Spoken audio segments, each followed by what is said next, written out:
Right, we're going to hear from another teacher, Miss Kimberly Mooney from Roland Park Elementary Middle. Let's give her a big BEC round of applause.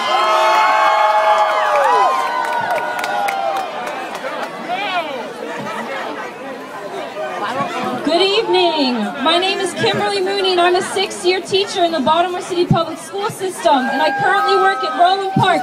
All the teachers out there, make some noise!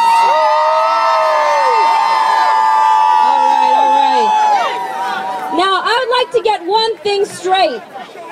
The Thornton funding that we've been talking about here tonight was just a first step towards securing equitable funding for our schools.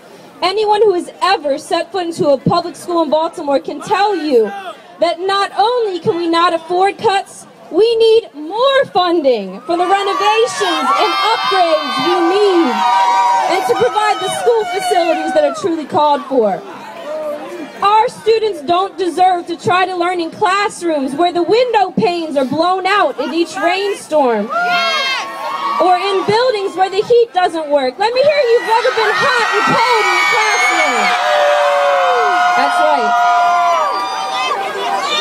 Let me tell you, I was once asked a question by a student who sat in my classroom with a winter coat on, shivering because there was no heat. The student asked me, "Miss Mooney, how can you expect us to work like this? Can't you see that we're freezing? Don't you care about us? How can you say you care and then ask us to work in these conditions?" Well, what do you say to that except that you too, as the teacher, are cold, but you're going to get through this together. But that is not what our students deserve, am I right? Nor do they deserve to try to learn in classrooms that are overcrowded. The other day, my 8th grade class stepped aside to let the 7th graders come by. And as their line kept coming and coming and coming, my 8th grader said, "Dang, how many are there?" Now, at the time I chuckled, but this is no laughing matter. How can our students receive the personalized attention they need from the teacher when there are 35 plus kids in the classroom? This is not what our students deserve, am I right?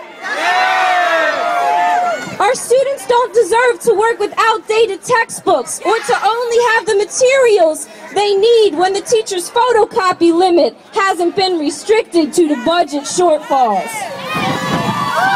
They need the materials that will prepare them for the 21st century workplace, am I right? And our students don't deserve to lose the opportunity to experience the arts and to hone their creative and athletic abilities in classes like music, phys ed, theater, and other specials, because we can't afford to fund anything but our tested areas, am I right? So tonight, we're here to tell our legislators that dilapidated buildings, insufficient school staffing, and inadequate resources are not what our children deserve. So will we accept changes to the Thornton law? No.